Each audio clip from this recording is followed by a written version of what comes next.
रायगड महाराष्ट्रासह देश विदेशातील ताज्या बातम्या पाहण्यासाठी मॅक्स इंडिया लाईव्ह चॅनलला सबस्क्राईब करा आणि बेल आयकॉन दाबायला विसरू नका।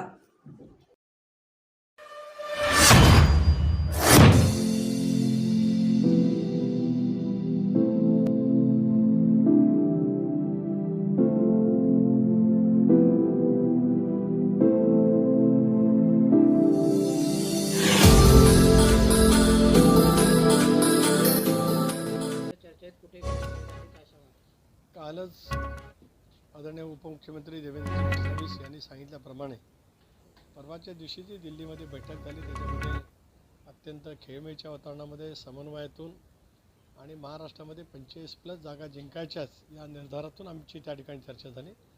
बहुतांश बाबतीमध्ये जवळपास 80-85% त्या ठिकाणी सगळं पूर्ण झालेलं आहे। राहिलेल्या बाबतीमध्ये 1-2 दिवसांमध्ये पुन्हा एकदा त्या ठिकाणी बैठक होईल। परंतु मी निश्चित आपल्याला सांगतो की हे सगळं करत असताना भारतीय जनता पक्षाचं शीर्षस्थचं नेतृत्व आदरणीय अमितभाई शहा, मुख्यमंत्री देवेंद्रजी, चंद्रशेखरजी बावनकुळे सातत्याने पसरवलं जातं की मित्रपक्षांच्या वतीमध्ये एक वेगळी भूमिका आहे, तर तसं नाही। मित्रपक्षाला सन्मानपूर्वक विश्वासात घेत त्या ठिकाणी चर्चा निश्चितपणाने सुरू आहे।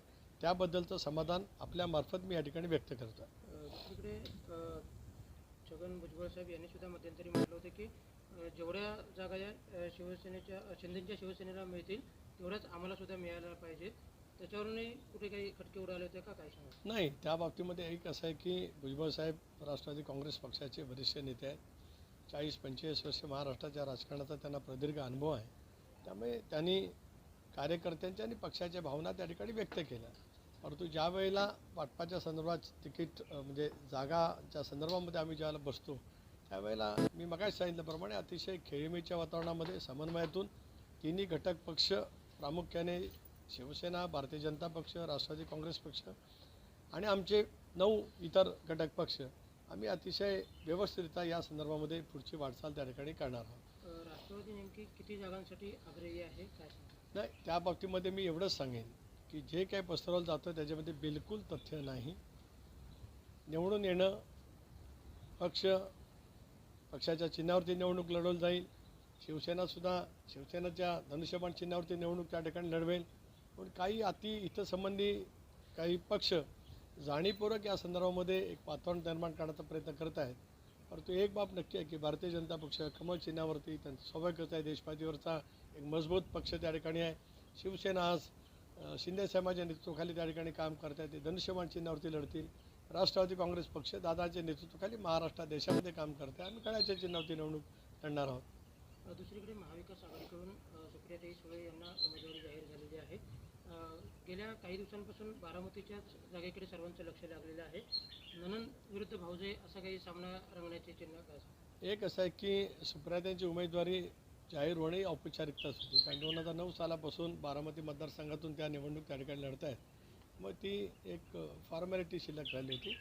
राष्ट्रवादी काँग्रेस पक्ष त्या जागेवरती निवडणूक लढवावी असं सर्वांचं मत आहे। महायुतीच्या जागांचं वाटप ज्या वेळेला अधिकृतपणाने जाहीर होईल आणि ही जागा राष्ट्रवादी काँग्रेस पक्षाला मिळाल्यानंतर मी आज प्रदेशाध्यक्ष म्हणून निश्चितपणाने या ठिकाणी सांगू शकतो की ही जागा राष्ट्रवादी काँग्रेस पक्षाला मिळाली तर सौभाग्यवती सुनेत्रा वहिनी ह्याच राष्ट्रवादी काँग्रेस पक्षाच्या वतीने महायुतीच्या उमेदवार त्या ठिकाणी असतील। एक असं की राजसाहेबांनी ज्या वेळेला मनसे काढली त्यावेळेला कोण असं म्हटलं होतं असतं की ठाकरे परिवार एक आहे, तर कदाचित त्यांना वेगळं वाटलं असतं। दादांच्या नेतृत्वाखाली सामुदायिकरित्या लोकशाहीच्या माध्यमातून आम्ही निर्णय घेतला। नरेंद्र मोदी साहेबांच्या नेतृत्वाखाली आम्ही एनडीएमध्ये सहभागी झालो, राज्यात महायुतीच्या सरकारमध्ये सहभागी झालो। या निर्णयावरती निवडणूक आयोगाने शिक्कामोर्तब केलं आहे, विधानसभा अध्यक्षांनी शिक्कामोर्तब केले। त्यामुळे आता आम्ही जो निर्णय घेतला त्या निर्णयाचीच वाटचाल पुढे करणार आहोत। त्यामुळे तसं असण्याचा काही संभव बिलकुल त्या ठिकाणी नाही।